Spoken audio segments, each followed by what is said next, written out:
L'épisode du jour, c'est passer son moteur Bosch Performance CX en mode IMTB. Alors le IMTB, qu'est-ce que c'est? Comment ça se passe? Comment on fait ça? Et qu'est-ce que ça donne? Eh bien, on va tout vous dire. Allez, c'est parti mon kiki.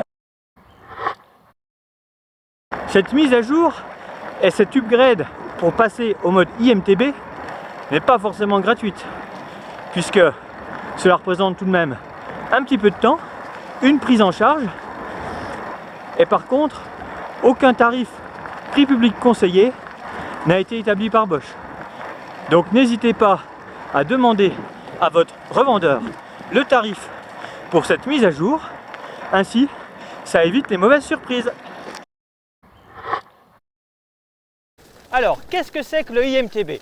En fait, c'est une programmation moteur qui est sortie cet été, qui permet de programmer le moteur Bosch Performance CX, apparu en 2015. Alors, comment ça marche? Déjà, première chose, direction votre vendeur agréé Bosch, équipé de l'outil de diagnostic.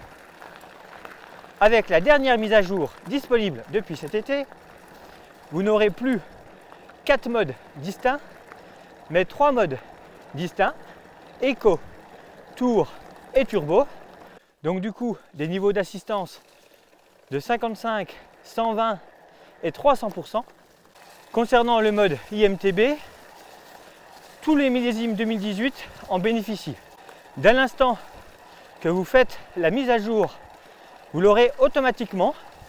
Et pour en avoir le cœur net, c'est très simple.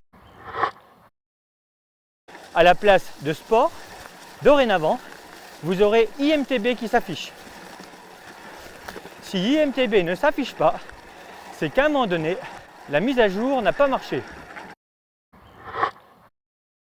Mode IMTB sur un Antuvia, vous n'aurez pas IMTB qui s'affiche. Vous aurez toujours sport, mais au moment de passer en sport, regardez bien à la place de distance cumulée ce qu'il va apparaître, IMTB. Par contre, le marquage au-dessus est bien sport. Par contre, dans cette zone-ci, lorsqu'on change de mode et qu'on arrive sur le IMTB, celui-ci s'affiche. Voilà à quoi voir si le vélo est à jour et bénéficie de la dernière mise à jour. Bon, le mode IMTB n'est pas un changement de vitesse automatique, mais juste un changement des modes d'assistance. Non automatique, mais on va dire fluctuant, variable, qui va correspondre à la plage de tour à turbo. Au lieu d'avoir un mode fixe sport, vous avez en fait un mode fluctuant qui va osciller entre 120 et 300%. À tout moment, vous pouvez repasser en turbo pour avoir la pleine puissance constante et linéaire, ou alors, pour être sûr d'économiser l'énergie et augmenter votre autonomie, passer en tour. Vous aurez en fait un mode bridé à 120%, et là vous consommerez très peu. Si vraiment vous avez besoin d'une grande autonomie pour finir votre sortie, il vous reste toujours le mode Eco qui vous permettra d'aligner de nombreux kilomètres. Forcément, en descente, ça n'apporte rien, vous l'aurez compris. C'est sur les franchissements un petit peu techniques que vous apprécierez le plus le IMTB. Le même passage en mode turbo sera automatiquement un peu plus technique. Le pédalage est plus naturel, les reprises plus vives et surtout l'accélération est progressive. Bon, passer les 25 km/h, ça n'apporte plus rien. Ça, vous l'avez compris. Que vous soyez sur le plat ou en descente. C'est surtout dans les passages où la fréquence de pédalage tombe et se réduit d'un coup que le IMTB est intéressant. Ça permet de profiter pleinement du couple, même à bas régime.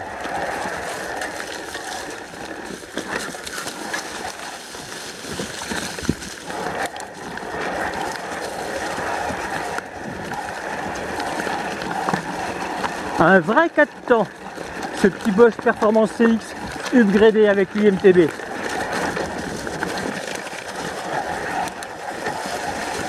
sa motrice et sa tracte fort. Si vous débutez, vous apprécierez encore plus le IMTB.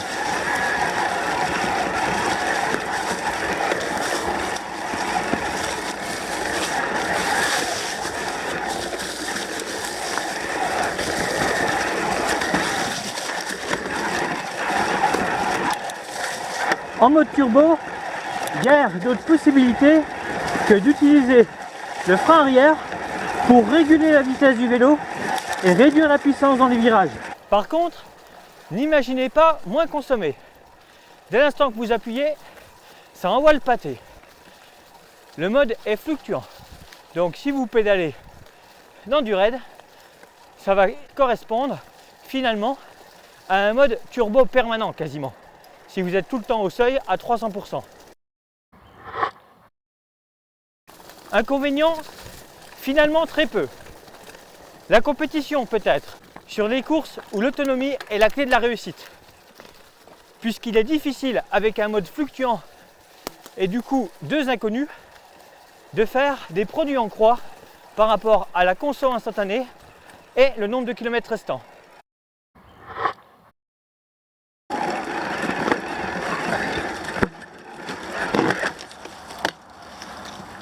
Bon, le IMTB, ça fait pas tout, hein. Passer des marches de 45 cm à la montée, ça passe pas. Donc vous l'aurez compris, ce mode automatique a tout de même des limites. Notez aussi qu'avec ce mode IMTB, votre vélo ne sera pas plus puissant. Non, il sera simplement plus efficace, mais ça ne changera rien à sa vitesse maximum en assistance qui restera à 25 km/h, plus ou moins 5%.